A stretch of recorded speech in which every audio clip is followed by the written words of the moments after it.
Ça y est, c'est enfin terminé, Ryan Cherki va quitter l'Olympique Lyonnais. Et finalement, je me dis, à joueur exceptionnel, vidéo exceptionnelle, et je vous propose dans cette vidéo de revenir sur les éléments marquants, sur l'histoire de Ryan Cherki à l'Olympique Lyonnais.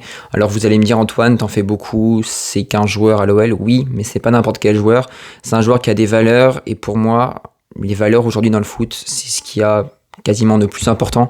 Donc je me suis dit, voilà, ça vaut la peine de faire une vidéo comme celle-ci, parce que Ryan Cherki, c'est non seulement un joueur de foot exceptionnel, mais c'est également une personne en or. Avant que la vidéo commence, comme d'habitude, tu commences à en avoir l'habitude, n'hésite pas à t'abonner, à lâcher un petit pouce bleu, à partager et à commenter si jamais j'ai oublié de dire des choses. C'est quand même mon club de cœur, mais on peut toujours faire des erreurs ou oublier deux, trois petites choses, en tout cas qui ne nous semblent pas forcément utiles et qui semblent utiles à d'autres. Donc voilà, n'hésite pas à commenter si jamais j'ai oublié de dire 2-3 choses. Donc on commence avec une petite partie concernant l'historique de Ryan Cherki à Lyon. Je pense que c'est quand même hyper important de revenir là-dessus parce que elle n'a pas été toute tranquille, ça n'a pas été un long fleuve tranquille finalement l'histoire de Ryan Cherki à l'OL. Elle commence assez tôt avec le responsable des U7 qui va remarquer Ryan Cherki en faisant des jongles sur un parking alors qu'il accompagnait son père et son frère donc à un tournoi de foot. Donc on est dans les années 2010 environ vu que c'est un 2003 Ryan Cherki. Et puis c'est comme ça que va commencer son aventure à l'Olympique Lyonnais et Dieu sait que ça va être une belle, frustrante mais belle aventure. Bon alors vous le savez tous, Ryan Cherki c'est un joueur extrêmement précoce, extrêmement talentueux, ce qui lui a valu d'être surclassé dans quasiment toutes les catégories dans lesquelles il est passé, surtout les catégories de jeunes. Et il fait ses débuts très tôt finalement, avec en juillet 2019 donc son premier contrat pro à quasiment 16 ans. Le 19 octobre, il va disputer son premier match de Ligue 1 contre Dijon. Le 27 novembre, son premier match de Ligue des Champions, en tout cas ses premières minutes en Ligue des Champions contre le Zénith Saint-Pétersbourg, ce qui va en faire de lui le deuxième plus jeune joueur donc de Ligue des Champions à entrer en jeu. Et puis, première titularisation avec les pros en Coupe de la Ligue, contre le TFC, donc le 18 décembre donc de la même année 2019. Alors évidemment, Ryan Cherki, il est surclassé, tout se déroule finalement très bien. Mais c'est quasiment trop beau et finalement la réalité le rattrape et il connaît quelques mésaventures, on va dire quelques coups de moins bien et finalement les coachs vont s'enchaîner à l'Olympique Lyonnais, on va pas être dans la meilleure version de l'Olympique Lyonnais avec les problèmes qui commencent à partir de 2019 jusqu'à maintenant. Donc plusieurs coachs se succèdent, notamment Bosch, Blanc et puis Grosso, mais tous se cassent les dents. Pour Ryan Cherki, le seul qui va réussir avant Pierre Sage et Paulo Fonseca à tirer quelque chose de Ryan Cherki, c'est finalement Rudy Garcia, où il va réaliser 7 buts et 6 passifs ou l'inverse, je sais plus, bref, il va être décisif à 13 reprises, ce qui ne va pas être trop mal. Et finalement, il va disputer des minutes en phase finale de Ligue des Champions, donc à élimination directe, jusqu'à disputer des minutes face au Bayern Munich. Et il va mettre à mal assez souvent Alphonso Davies. Et c'est là finalement que le grand public va reconnaître toutes les qualités de Ryan Cherki et tout le potentiel qui repose sur ses épaules. Alors évidemment, avant que Pierre Sage n'arrive, beaucoup de choses sont reprochées à Ryan Cherki, notamment le fait qu'il soit trop perso, qu'il fasse trop gris-gris, qu'il ne mette pas le collectif en avant, qu'il joue trop pour lui, et on se souvient tous en tant que supporter lyonnais. Mais là, j'ai envie vraiment que la vidéo s'adresse au plus grand nombre d'entre vous. On avait la sensation que Ryan Cherki, c'était un joueur qui voulait avant tout rentrer juste pour lui, pour se faire plaisir, avec un tas de gestes techniques inutiles, et on se disait souvent, et moi le premier d'ailleurs, Ryan Cherki, ça peut être un super joueur, super talentueux, mais malheureusement, à chaque entrée, tu sentais qu'il y avait peut-être un problème mental, ou en tout cas qu'il voulait trop se faire plaisir, et finalement qu'il en oubliait le collectif qui prime avant tout. Et puis finalement, Pierre Sage arrive lors de la fin de l'année 2023, après la défaite face à Lille, Fabio Grosso est limogé. Pierre Sage arrive donc lors du match face à Lens, et on voit quand même quelques prémices de quelque chose de pas mal finalement, avec Pierre Sage qui disait ok les gars, le principal ça va être de prendre du plaisir sur le terrain, c'est avant tout ce pourquoi vous jouez au football. Et finalement, il va prendre sous son aile Ryan Cherki. Et Pierre Sage, pour ceux qui ne le connaissent pas, en tout cas pas en tant que supporter lyonnais, ça va être quelqu'un qui va avoir un passif assez chargé, mais dans le bon sens du terme, avec tout ce qui va être académie, et donc il va très très bien connaître les joueurs du centre de formation. C'est pas pour autant qu'il va beaucoup les solliciter, mais en tout cas Ryan Cherki, il va vraiment le prendre sous son aile, et on va commencer lors de la saison 2023-2024 qui a été très compliquée pour l'Olympique Lyonnais, à voir l'une des meilleures versions de Ryan Cherki, ce qui va être confirmé après la mise à l'écart avec la fameuse histoire du loft.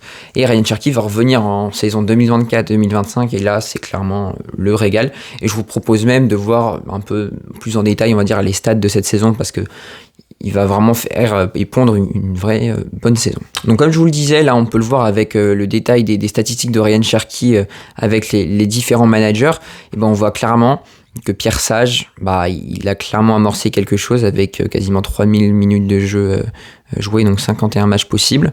Et puis Paulo Fonseca, vraiment là, on va être sur quelque chose d'encore plus haut de gamme. On sent que finalement, Pierre Sage a fait le gros du travail et Fonseca prend la suite d'une fort belle manière. Et je me souviens qu'avant l'élimination très très douloureuse pour nous face à Manchester United, que clairement Ryan Cherki, il était décisif au moins ou même plus d'une fois par match, ce qui était tout simplement exceptionnel, il marchait sur l'eau. Alors oui, tout n'était pas parfait dans le jeu, mais à contrario par exemple des autres années, il arrivait à être décisif même si c'était pas la meilleure version dans le jeu de Ryan Cherki, il arrivait à sortir ici et là un but, une passe donc décisive. Et c'est ça vraiment qui a changé chez Ryan Cherki. Et donc vraiment, en plus du maintien, on peut dire vraiment un grand merci à Pierre Sage pour vraiment avoir facilité l'éclosion de Ryan Cherki. Et s'il est amené à partir pour 30, 40, 50, voire 60 millions dans un top club, que ce soit en Première Ligue ou en Bundesliga ou ailleurs, et on pourra vraiment dire un grand merci à Pierre Sage et à Paulo Fonseca, même si voilà, Pierre Sage a, à mon avis, plus de mérite quant à l'éclosion de Ryan Cherki.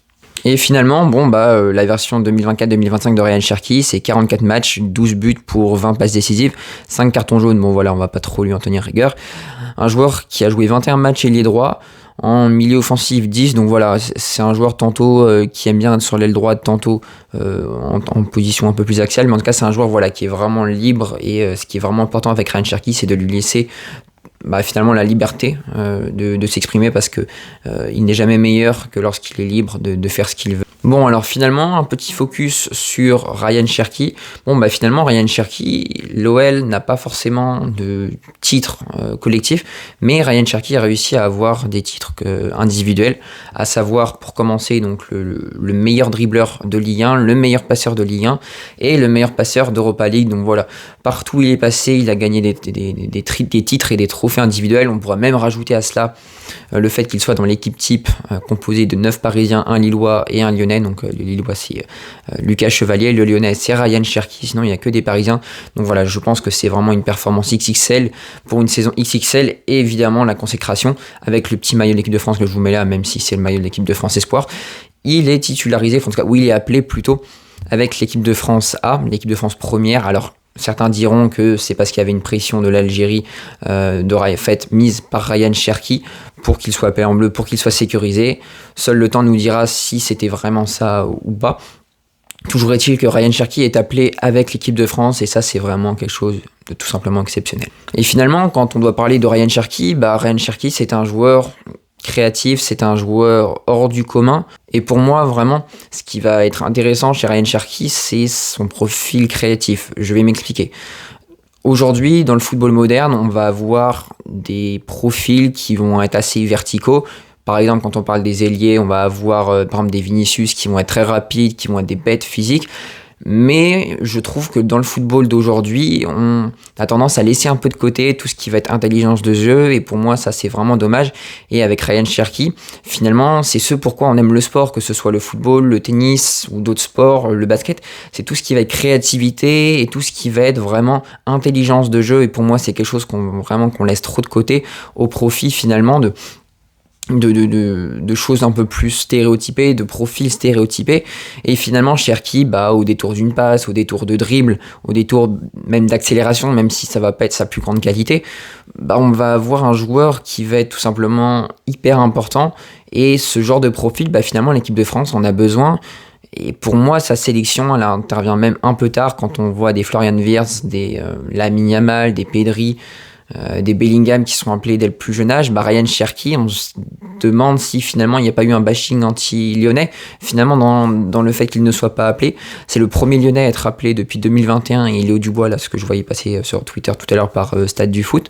Et donc finalement, ok, C'est dommage d'un point de vue clubiste de le voir partir, enfin de devoir le voir partir cet été, parce qu'on se dit, bah ouais, si Ryan Cherki avait fait une saison de plus, on aurait vu encore plus, peut-être, pardon, toute l'étendue de son talent, et il y a finalement peut-être un sentiment d'inachevé, mais en tout cas voilà, je pense qu'il n'y a pas aussi que l'aspect technique et tactique, il y a l'aspect humain, et Ryan Cherki, au fil du temps, on a commencé à découvrir un joueur qui était tout simplement cru, qui était vrai dans tous ses propos.